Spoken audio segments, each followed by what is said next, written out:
ফুটবলের সংস্কার শুরু করল বাংলাদেশ ফুটবল ফেডারেশনের নবনির্বাচিত কমিটি। মনিটরিং কমিটির সুপারিশ ক্রমে ২৯টি জেলার ফুটবল অ্যাসোসিয়েশনের কমিটি ভেঙে দিয়েছে বাফুফে। দেয়া হয়েছে ৯০ দিনের মধ্যে নির্বাচনের তাগিদ। রেফারিদের সম্মানী বৃদ্ধি, রেফারিজ একাডেমি স্থাপন সহ বেশ কিছু বিষয়ে সিদ্ধান্ত হয়েছে বাফুফের নির্বাহী কমিটির দ্বিতীয় সভায়। ২৬ অক্টোবর নির্বাচনের পর বাংলাদেশ ফুটবল ফেডারেশনের দ্বিতীয় নির্বাহী সভা, তাই প্রথম সভার মতো এবারও সবার আগে বাফুফে ভবনে হাজির সভাপতি তাবিদ আওয়াল, সঙ্গে সহকর্মীরা।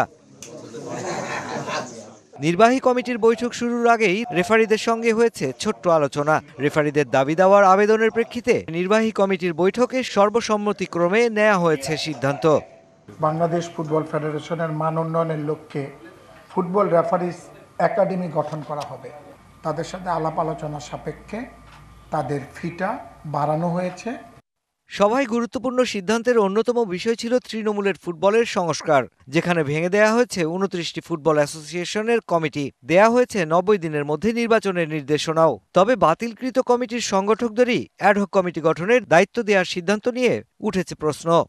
অ্যাডহক কমিটি তাদের ওইখান থেকে আসবে, তারা করে আমাদের কাছে নাম দিবে, আমরা বাফুফে অ্যাপ্রুভেল দিবে। আমাদের ডিস্ট্রিক্ট খেলাগুলো হবে, আমরা কাউকেই পাচ্ছি না। ছাত্র আন্দোলনের পরে কাউকেই খুঁজে পাওয়া যাচ্ছে না, যার পরিপ্রেক্ষিতে ভেঙে দেওয়ার প্রস্তাব করা হয়েছে আমাদের কাছে এবং আমরা অ্যাপ্রুভ করছি। পেশাদার লীগের ক্লাবগুলোর জন্য ক্লাব লাইসেন্সিং প্রক্রিয়া নতুন করে শুরুর সিদ্ধান্ত নেওয়া হয়েছে বৈঠকে। বিসিএল থেকে কোনো রেলিগেশন হবে না এবং প্রথম বিভাগের দলগুলি বিসিএল খেলতে পারবে তারা ইচ্ছা করলে, এবং আমরা ৮টি দল, ন্যূনতম ৮টি দল নিয়ে এই টুর্নামেন্টটা হবে। বৈঠকে পূর্ব নির্ধারিত ১২ এজেন্ডায় অনুমোদন দিয়েছে নির্বাহী কমিটি।